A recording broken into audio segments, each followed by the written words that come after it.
नमस्कार, जय हिंद दोस्तों। स्वागत है आपका एक नए वीडियो में। मेरा नाम है अंशुमन सरकार। दोस्तों आज बात करेंगे बांग्लादेश के बारे में। बांग्लादेश मोहम्मद यूनिस जो कि इंटरिम चीफ है उनके बारे में बात करेंगे, क्योंकि ना वो तो एक 9 दिन के दौरे पे गए थे।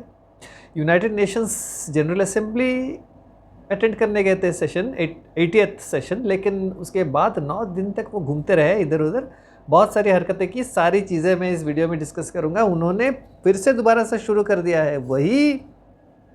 पहले तो मैं बताऊं कि वो अभी बोल रहे हैं कि वो रहेंगे अभी इंटरिम चीफ लंबे अरसे तक। इसका मतलब बांग्लादेश में इलेक्शंस हो भी नहीं सकते हैं। दूसरी बात, उन्होंने दोबारा से प्रधानमंत्री मोदी जी के बारे में बात करी, दोबारा से भारत के अगेंस्ट शुरू कर दिया, वही रेटरिक जो था। ये सारी चीज़ें इस वीडियो में मैं डिस्कस करूंगा, तो वीडियो को अंत तक देखिए। और अगर वीडियो आपको अच्छा लगे तो वीडियो को ज़रूर लाइक कीजिए और चैनल को सब्सक्राइब करना ना भूलें। तो अब हुआ क्या, ये कैसे पता चला हमें? देखिए, एक ब्रिटिश अमेरिकन एक इंटरनेशनल मीडिया आउटलेट है ZTO, उसके जो फाउंडर है मेहदी हसन, उन्होंने एक इंटरव्यू लिया मोहम्मद यूनिस साहब का, जो अभी इंटरिम चीफ है बांग्लादेश के। तो ऑब्वियस सी बात है कि इंटरव्यू लेंगे उनका, क्योंकि ना बांग्लादेश में बहुत सारी चीज़ें अभी हो रही है। सारी चीज़ें इस वीडियो में मैं बताऊंगा। तो उनका इंटरव्यू हुआ। उन इंटरव्यू में जो है बहुत सारी चीज़ें जो है मेहदी हसन साहब ने पूछा उनसे। अब मैं एक एक करके आपको गिनाऊंगा, और उसके पीछे उन्होंने जो जवाब दिया है उस इंटरव्यूअर को, जो मोहम्मद यूनिस साहब ने, उसके बारे में मैं विस्तार से चर्चा करूंगा, और उसके पीछे की कहानी में मैं बताऊंगा क्या है एग्जैक्टली। तो उनको पहले तो पूछा गया कि भैया ऐसा है कि आपने मोदी साहब से जब बात करी थी, जो शेख हसीना को के बारे में लेके, तो मोदी साहब ने क्या कहा? तो वही उन्होंने दोबारा से वही कहा कि आई कोट, उन्होंने एग्जैक्ट वर्बटिम में बता रहा हूं, I have spoken to Modi about sending her back. He said 2 things. First, they said they want to keep her. I said we can't tell. I said we can't tell you what to do with her. But make sure she doesn't talk about us. She doesn't talk about Bangladeshi people. He said the social media I cannot control. मैं आपको थोड़ा सा, मतलब ये थोड़ा उनकी अंग्रेज़ी कैसी, उन्होंने क्या कैसे बताया है, सारी चीज़ों को मैं थोड़ा सा विस्तार से आपको समझा दूँ। उन्होंने कहा कि मैंने मोदी जी से बात करी है कि आप उन्हें वापस भेज दो। तो मोदी जी ने 2 बातें कही। उन्होंने कहा कि वो भारत में रहेंगी, शेख हसीना। तब यूनुस साहब ने मोदी जी से कहा कि I can't tell you what to do, मतलब मैं तो आपको कह नहीं सकता कि आप क्या करेंगे उनके साथ, लेकिन आप इतना ख्याल रखिए कि वो हमारे बारे में, मतलब यूनुस साहब के बारे में और बांग्लादेश के बारे में कुछ ना बोले, या बांग्लादेशी लोगों के बारे में कुछ ना बोले। तो उसके जवाब में मोदी जी ने कहा कि सोशल मीडिया मैं कुछ कंट्रोल नहीं कर सकता, अगर वो सोशल मीडिया का इस्तेमाल करती है मैं क्या कर सकूं। तो ये बात, पहली बात हो गई। इससे क्या हुआ, देखिए यूनुस साहब बोल रहे हैं, जो कि शेख हसीना बांग्लादेश की प्राइम मिनिस्टर हुआ करती थी, और अभी भी एक्चुअली ही इज इलेक्टेड। तख्ता पलट यूनुस ने कराया, इसीलिए वो भाग आई, भारत में असाइलम लिया हुआ है, लेकिन she is still the prime minister of Bangladesh. वो अपने देश में बारे में क्यों बात ना कर सके, वो अपने लोगों के बारे में क्यों बात ना कर सकेगी, क्यों नहीं कर सकेगी? Who are you to dictate, पहली बात। लेकिन ये देखिए, ये भारत के अगेंस्ट इनका जो है, मोदी साहब के अगेंस्ट ये रिटोरिक इनका चलता रहता है, ये गाना गाते रहते हैं। फिर यूनुस साहब ने कहा, आई कोट, ये बहुत महत्वपूर्ण है, सुनिए, they have been supporting her all along, they are still hoping that she will come back to Bangladesh with full glory, returning as a victorious leader. इसका मतलब यह है कि वो यूनुस ने कहा कि भारत शेख हसीना को सपोर्ट करती रही पूरे वक्त, और भारत ये सोचती है कि वो दोबारा से बांग्लादेश वापस जाएगी और दोबारा से वहाँ पे जीत के आएंगी और वहाँ की प्रधानमंत्री बनेगी। मतलब ये जताने की कोशिश की भैया आई एम इन कमांड, जो उखाड़ना है उखाड़ लो, तुम कुछ नहीं कर सकते हो, बांग्लादेश वो वापस आ ही नहीं सकती। ये भारत को उन्होंने चैलेंज करा है। ठीक है, बात वही बात है। तब जो इंटरव्यूअर है मेहदी हसन, उसने पूछा कि भैया एक बात बताइए, आप 18 महीने तक आप तो पावर में हैं, तो आपने इलेक्शन क्यों नहीं करवाया? देखिए उसका जो है रोना धोना ये शुरू हो जाता है, ये मोहम्मद यूनिस का। तो यूनिस ने कहा कि भैया देखिए तख्ता पलट हुआ है, लोगों का बहुत तरह का जो डिमांड है, और ये जाके फिर आगे उसने कहा कि देखिए लोग बांग्लादेश के भीतर है जो कि इलेक्शंस अभी चाहते नहीं हैं। उसके आगे उन्होंने क्या कहा, आई कोट, मैं वर्बटिम उनको कोट कर रहा हूं, there are also people who said to stay 5 years, stay 10 years, stay 50 years. So the people are saying all kinds of things. You stay. Why election? Who needs an election? He said. Unquote.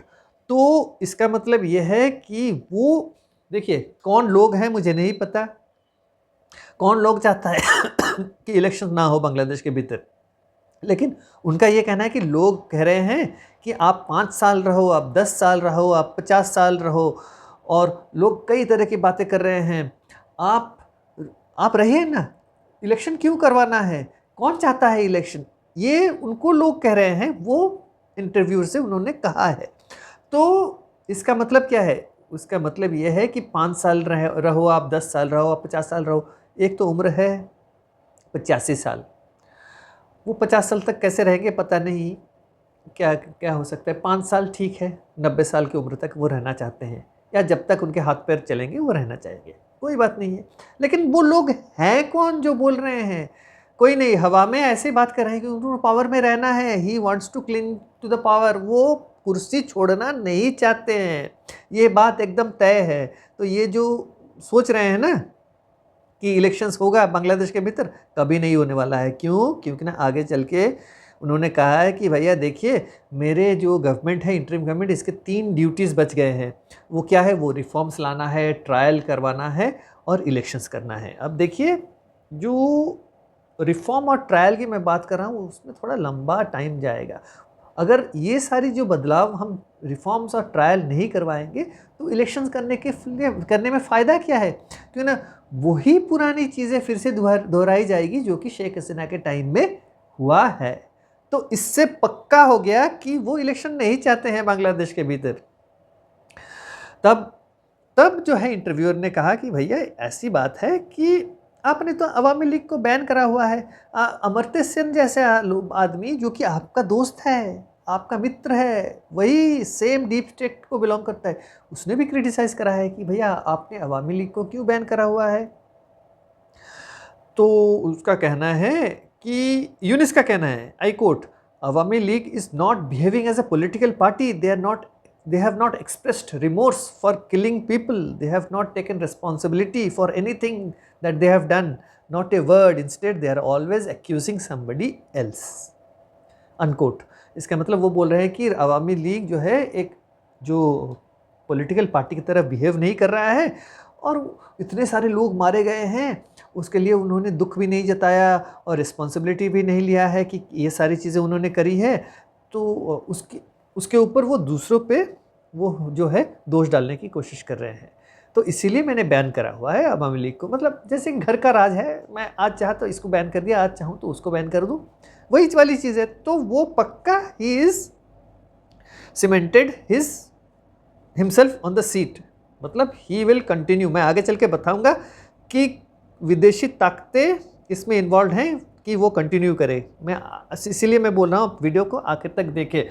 तो अभी जब ये हो गया तो Bangladesh nationalist party को भनक लग गई कि भैया ये 5 साल 10 साल 50 साल की बात कर रहे हैं, मतलब इनको अभी रहना है पावर में। तो बांग्लादेश नेशनलिस्ट पार्टी का जो एक है लीडर फारूक, उन्होंने क्या कहा? उन्होंने कहा, I coat, While staying on the UN tour, Muhammad Yunus told the media that people want to see him in power for 5 years. His statement is creating threat to the political stability of the country. In the last 1 year, the country's security and economic situation has been deteriorating. In such a situation, such a statement from Yunus is calling the election process into question. Unquote. इसका मतलब ये है, उन्होंने कहा कि भैया यूनिस ने तो प्रेस में कहा है कि उनको 5 साल रहना है, और उन्होंने सही बात कही कि भैया नेशनल सिक्योरिटी और इकोनॉमिक कंडीशन जो है दोनों जो है बिल्कुल ख़त्म है बांग्लादेश के भीतर, कुछ है नहीं है। और इस वक्त अगर यूनिस बोल रहे हैं कि भैया इलेक्शंस का प्रोसेस टालेंगे, तो इसका मतलब दाल में कुछ काला है। देखिए उनका जो है भारत के ऊपर एक जिसे बोलते हैं ना हेट्रेड जो बोलते हैं ना, वो है। हमारा बांग्लादेश के ऊपर कोई हेट्रेड नहीं है, हम सिर्फ जो ताकतें हैं, जो भारत विरोधी ताकतें हैं, उनको हम पसंद नहीं करते हैं। तो उनमें ये भी शामिल है, मोहम्मद यूनिस भी शामिल है। क्यों नहीं, ये जमात इस्लामी के साथ मिले हुए हैं, ये भारत विरोधी गतिविधियाँ जो हैं उसको हवा दे रहे हैं, नॉर्थ ईस्ट में घटाने की कोशिश करवा रहे हैं वो, तो ये सारी चीज़ें हैं। तो ये जो उनको जब पूछा गया कि भैया माइनॉरिटीज़ के अगेंस्ट तो अत्याचार बहुत हो रहे हैं, करीबन 30,000 लोग सड़कों पे आए थे जो हिंदू माइनॉरिटीज़ आपके खिलाफ, कि आप कुछ सुरक्षा उनको दे नहीं पा रहे हैं। तो उनका देखिए ये रेटोरिक वो चलाते रहते हैं ही। वो क्या करते हैं, बांग्लादेश के लोगों को वो भारत का जो विरोध जो है उसका बीच जो बोते हैं उनके दिमाग में। क्यों मैं बता रहा हूँ, अगर ये चलाते रहेंगे, जैसे कि पाकिस्तान में 1947 के बाद से ये शुरू हो चुका था, ये शेख हसीना जाने के बाद ये ज़्यादा हवा दे रहे हैं बांग्लादेश के भीतर। मैं क्यों बता रहा हूँ, क्योंकि ना वो अगर ये चीज़ करेंगे तो क्या होगा, वो लोगों का ध्यान जो है अपने जो फेलियर से ये भटकाएंगे, और भारत हमारे बांग्लादेश को खतरा है तो हमें एक होना है, और हमें इस्लाम की मदद से भारत को जो है भारत के ऊपर जो प्रहार करना है, ये उनकी राजनीति है। तो उसमें उन्होंने क्या कहा, उसमें उन्होंने ये कहा कि I quote, first of all these are fake news, you can't go by those fake news. मतलब भारत से जो न्यूज़ आता है वो फेक न्यूज़ है। Yunus double down making a wild claim about India, one of the speciality of India right now is fake news, okay barrage of fake news, unquote. मतलब भारत की speciality है फेक न्यूज़। भैया भारत जो है तीसरा बड़ा इकोनॉमी बनने जा रहा है दुनिया का, और फेक न्यूज़ की तुम क्या बात कर रहे हो? तुम तो हर लफ्ज़ जो बोलते हो, हर सेंटेंस जो बोलते हो वो झूठ बात बोलते हो। बांग्लादेशियों को ऐसा सपना दिखाया कि भैया मैं इसको लंदन, पेरिस, न्यूयॉर्क बना दूंगा बांग्लादेश को। इतने महीने हो गए, क्या कर रहे हो? 1 साल के ऊपर तो हो ही गया, क्या कर रहा? कुछ नहीं करा। मैं बताऊंगा इकोनॉमी का सिनेरियो क्या है। अब जो है जब ये बात है तो हिंदूज़ के ऊपर जो एट्रोसिटी है वो इसी जो यहीं पे सितंबर 26 तारीख को united nation human rights officer Charlotte ज़ेरेर, ये ग्लोबल ह्यूमन राइट्स डिफेंस की से रिप्रेजेंट कर रही थी, उन्होंने कहा कि बांग्लादेश में माइनॉरिटीज़ की जो हालत है, एथनिक एंड रिलीजियस माइनॉरिटी की जो हालत है बिल्कुल बदतर है। और आगे चल के उन्होंने कहा कि करीबन 2400 इंसिडेंट्स हो चुके हैं against minorities and ethnic minorities, जो कि ट्राइब्स हैं चिटागोंग हिल ट्रैक्ट रीजन में, उनके ऊपर 2400 अटैक्स हुए हैं छोटे बड़े पिछले 1 साल में। 1 साल मतलब जिस दिन से मोहम्मद यूनिस इंटरिम चीफ बने हैं। तो मोहम्मद यूनिस के काल में जितना अटैक्स हुआ है किसी और के काल में हुआ नहीं, जबकि खालिदा जिया थी तब भी नहीं हुआ। ज़ियाउर रहमान तो छोड़िए, और बहुत पुरानी बात है। तो ये बात है। देखिए अब मैंने कहा ना, ये ध्यान भड़काने की कोशिश करें, क्यों ना उनको मिला एक फोरम। बांग्लादेश के अंदर अगर किसी प्रेस के साथ बात करेंगे तो कितना मिलेगा अटेंशन। वहाँ गए, भारत विरोधी जो बात करी, क्यों ना उनका दोस्त शहबाज शरीफ जो कि एक भारत विरोधी है, एर्दोगन वो एक भारत विरोधी है। तो जितने भारत विरोधी लोगों के साथ उनका उठना बैठना है, तो वो उनको साहस मिल गया। तो एक या इस मीडिया आउटलेट के साथ उन्होंने बात करी। अब देखिए, अब हुआ क्या है, इनके आने के बाद, ये तो बड़े इकोनॉमिस्ट बताते हैं अपने आप को, बहुत बड़ा इकोनॉमिस्ट है वो, लेकिन उनके आने के बाद से इकोनॉमी जो है बिल्कुल अभी बांग्लादेश का ख़त्म होने लगा। आरएमजी एक्सपोर्ट्स ज़ीरो हो चुका है, और ऊपर से अभी खबर आ रही है कि एशियन डेवलपमेंट बैंक जो है $408 मिलियन का जो एक लोन पैकेज था उसको अभी कैंसिल कर दिया उसने, क्योंकि ना उन्होंने प्रोजेक्ट कंप्लीट नहीं किए थे जिसके लिए वो किया गया था। उसको अभी कहीं और डाइवर्ट करेंगे अगर वो सही प्रोजेक्ट्स में काम करेंगे तो। देखिए उनका गेम प्लान क्या है, पावर में रहने के लिए उनको पता चल गया कि भैया अब ओबामा भी बचा नहीं सकता मुझे, कि बाइडेन तो है नहीं, कोई बचा नहीं सकता। अब तिनके का सहारा जो है वो है डोनाल्ड ट्रंप।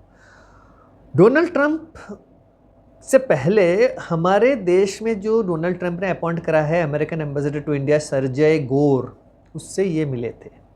उसने बहुत सारी बातें करी है, अपने आप को सरेंडर कर दिया होगा। देखिए पब्लिकली क्या स्टेटमेंट आया है उससे कोई मतलब नहीं है, क्लोज डोर में जो मीटिंग होता है उसी से मतलब है।